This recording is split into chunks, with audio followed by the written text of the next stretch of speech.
हामीलाई क्वेशनले दिएको छ म्यानुफ्याक्चरिङ वेजेस भनेर। यहाँनिर हामीलाई क्वेशन दिएको छ म्यानुफ्याक्चरिङ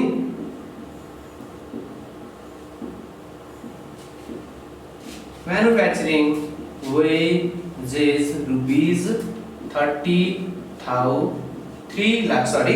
3 lakh रुपीस रहेछ। यहाँनिर 30,000 बोले मैले 3 लाख रुपीस दिएको छ। चार्जेबल एक्सपेन्सेस दिएको छ भने त्यसलाई पनि लिएर आएर राख्नुपर्छ। तर यो क्वेशनमा चार्जेबल एक्सपेन्सेस हामीले देखेनौं भनेपछि यसलाई लिएर आएर जोडिदिनु पर्छ। जोडिसके पछाडिको फिगर भनेको 8,40,000 देखियो र यसलाई हामी भन्छौं बी नाम दिएर प्राइम कस्ट।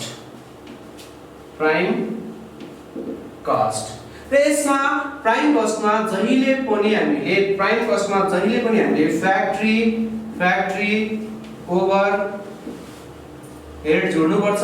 फ्याक्ट्री ओभरहेड भित्र अल इनडाइरेक्ट एक्सपेन्सेसहरु जस्तै इनडाइरेक्ट र material, indirect wages, indirect expenses, factory related all expenses is called factory overhead। यदि क्वेशनले फ्याक्ट्री ओभरहेड लाई अर्को नाम work overhead, manufacturing overhead, production overhead भनेर दियो भने पनि त्यो भनेको फ्याक्ट्री ओभरहेड नै हो भनेर हामीले बुझ्नु पर्छ। जस्तै यहाँनिर क्वेशनले दिएको छ वर्क ओभरहेड 50,000 एड गरिदिने हामीले यसमा वर्क ओभरहेड भनेर दिएको छ। Work overhead is rupees 50,000 direct लिएर आएर एड गरिदिए हुन्छ।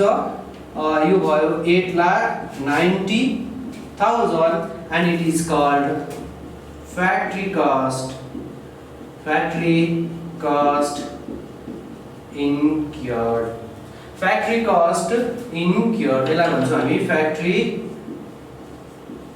factory cost incurred। अनि यसमा एडजस्ट गर्नुपर्छ हामीले opening stock of work in progress र closing stock of work in progress लाई हामीले एडजस्ट गर्नुपर्छ। जस्तै ओपनिङ स्टकलाई जोड्नुपर्छ। Opening stock of work in progress कति दिएको छ भन्दा यहाँ 20,000 रुपैयाँ दिएको छ, 25,000 रुपैयाँ दिएको छ, 25,000 र लेस गरिदिनु पर्छ opening stock of work in progress बाट closing stock of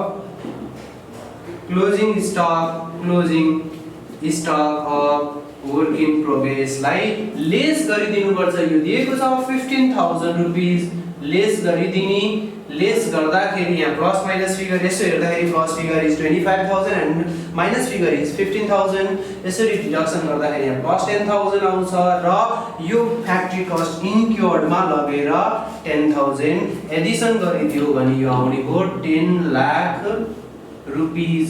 10 lakh rupees is called work cost or factory cost. यसलाई भन्छौं हामी फ्याक्ट्री कस्ट। यसलाई भन्छौं हामी factory cost. It is also known as work cost. हामी दुवै नाम थपाइ राख्नु पर्छ। कहिलेकाहीँ क्वेशनले म्यानुफ्याक्चरिङ कस्ट निकाल भनिदियो भने पनि त्यो भनेकै फ्याक्ट्री कस्ट हो, वर्क कस्ट हो भनेर जान्नु पर्छ। फर्दर मोर हामी यहाँनिर अब फ्याक्ट्री कस्ट आइसके पछाडी हामीले अफिस एन्ड एडमिनिस्ट्रेटिभ ओभरहेड छ भने एडमिनिस्ट्रेटिभ जोडिदिनु पर्छ एडमिनिस्ट्रेटिभ ओभरहेड भनेर यहाँनिर क्वेशनले एडमिनिस्ट्रेटिभ नै भनेर दिएको छैन, अफिस ओभरहेड भनेरै दिएको छैन। तर क्वेशनले यहाँनिर जेनरल ओभरहेड भनेर दिएको छ। General overhead is also known as office overhead. त्यसलाई हामीले यहाँनिर लेख्न सक्छौं general overhead. General overhead is rupees 80,000 add गरिदिन्छौं हामीले 80,000 र आएको फिगर हामी भन्छौं कस्ट अफ प्रोडक्सन यो 10,80,000 रुपैयाँ हुन आउँछ। जस्तै कस्ट अफ प्रोडक्सनमा अब हामी कस्ट अफ प्रोडक्सनमा फेरि हाम्रो फिनिश गुड्सलाई लिएर आएर एडजस्ट गर्छौँ, ओपनिङ स्टक अफ फिनिश गुड्सलाई जोड्छौँ र क्लोजिङ स्टक अफ फिनिश गुड्सलाई घटाइदिन्छौँ। जस्तै ओपनिङ स्टक अफ फिनिश गुड्सलाई जोड्छौँ र closing stock of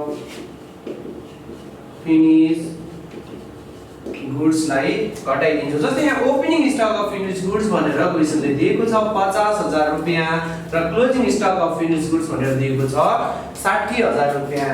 opening stock of finish goods 50,000 रुपैयाँ छ र closing stock of finish goods 60,000 रुपैयाँ छ भने यसरी क्याल्कुलेसन गर्दाखेरि यहाँनिर नेगेटिभमा आउँछ 50,000 is plus and the 16,000 is minus, deduction गर्दाखेरि माइनस 10,000 आउने हो, 10,000 हामीले घटाइदिन्छौँ र आयो figure 10,70,000 and it is called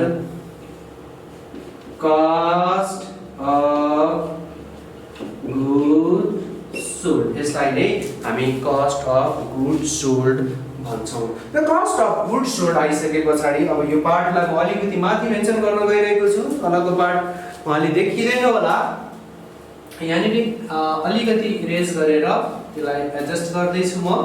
जस्तै हामीले अहिले भर्खर निकाल्यौँ कस्ट अफ गुड्स सोल्ड निकाल्यौँ 10,70,000, मैले यसलाई यहाँबाट कपी गरेँ। यहाँनिर cost of goods sold is rupees 10,70,000। यो 10,70,000 कस्ट अफ गुड्स सोल्डमा हामी सेलिङ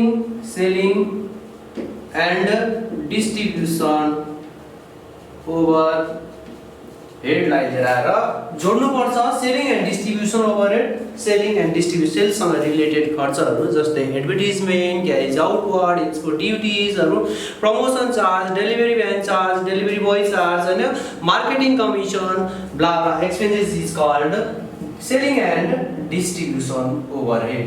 अब यसमा हामीलाई के दिएको छ त भन्दाखेरि क्वेसनले दिएको छ एडभर्टिजमेन्ट भनेर। एडभर्टिजमेन्ट रुपीज 20,000, सेलिङ एक्सपेन्सेस भनेर दिएको छ 70,000। अब यसलाई लिएर आएर हामी कन्सिडर गर्छौँ। Selling expenses is rupees 70,000, advertisement is rupees 20,000 र यहाँनिर अहिले क्यारेज आउटवर्ड दिएको भए क्यारेज आउटवर्ड लिएर आएर सेलिङ एन्ड डिस्ट्रिब्युसनमा राख्नुपर्छ भने क्यारेज इनवर्ड चाहिँ लगेर हामी पर्चेसमा लगेर एड गर्छौँ। अहिले यो आउने भयो amount in figure is 90,000, 10,70,000 plus 90,000 is equals to जति आउँछ त्यसलाई हामी भन्छौँ टोटल कस्ट। टोटल कस्ट को अमाउन्ट आयो हाम्रो 11,60,000 रुपैयाँ हाम्रो टोटल कस्ट आयो। र अब यहाँ क्वेसनले के भनेको छ भने प्रॉफिट चाहिँ 20% अन कस्ट भनेको छ। प्रॉफिट 20% अन कस्ट भनेर दिएको छ भने अब हामीले प्रॉफिट क्याल्कुलेसन गर्नुपर्ने हुन्छ। प्रॉफिट क्याल्कुलेसन गरेर त्यहाँनिर जोड्नु पर्ने हुन्छ र यहाँनिर हामीले जोड्छौँ प्रॉफिटलाई, प्रॉफिट अमाउन्टलाई। प्रॉफिट क्वेसनले दिएको छ 20% अन कस्ट भनेर दिएको छ। कस्ट भनेको टोटल कस्ट हो भन्नुपर्दा यो 20% यो 11,60,000 को लिने, 20% 11,60,000 को लिने। 20% 11,60,000 को कसरी निकाल्ने त त्यसो भए हामीले फर्मुला लेखेका थियौं कन्सेप्ट क्लासमा। Profit amount is equals to if profit on cost is given then the formula is used total cost into percentage of profit divided by 100 गर्ने भनेको थिएँ मैले। अहिले टोटल कस्ट भनेको 11,60,000 2,60,000 रुपैयाँ into 20% profit divided by 100 is equals to rupees 2,32,000. 2,32,000 is your profit amount. अब लिएर आएर यो profit 2,32,000 आउने रहेछ. 2,32,000 टोटल कस्ट मा जोडेर जति आउँछ त्यसलाई भन्छ हामी sales revenue. Sales revenue is rupees. यसको सम अफ अमाउन्ट चाहिँ हाम्रो आउने भयो 13,92,000. 13,92,000. यसरी हामीले कस्ट सिट रेडी गर्न सक्छौं. भन्नुको अर्थ XYZ कम्पनीको लास्ट इयरको कस्ट स्टेटमेन्ट यस्तो रहेछ. टोटल कस्ट चाहिँ 11,60,000 देखियो. त्यो वर्ष कम्पनीले 20% प्रफिट एड गरेर सेल्स रेभिन्यू चाहिँ 13,92,000 जेनेरेट गरेको देखिन्छ. यो क्वेशन अनुसार हामीले XYZ कम्पनीको टोटल कस्ट, प्रफिट र सेल्स अमाउन्ट थाहा पायौं. सँगसँगै फ्याक्ट्री ओभरहेड कति लागेछ, फ्याक्ट्री कस्टमा आइपुग्दाखेरि फ्याक्ट्री कस्ट कति लाग्यो, कस्ट अफ प्रोडक्सन कति लाग्यो, कस्ट अफ गुड्स सोल्ड कति भयो भन्ने कुरा हामीले यहाँनेरि स्टेटमेन्टमा क्लियरली मेन्सन गर्यो.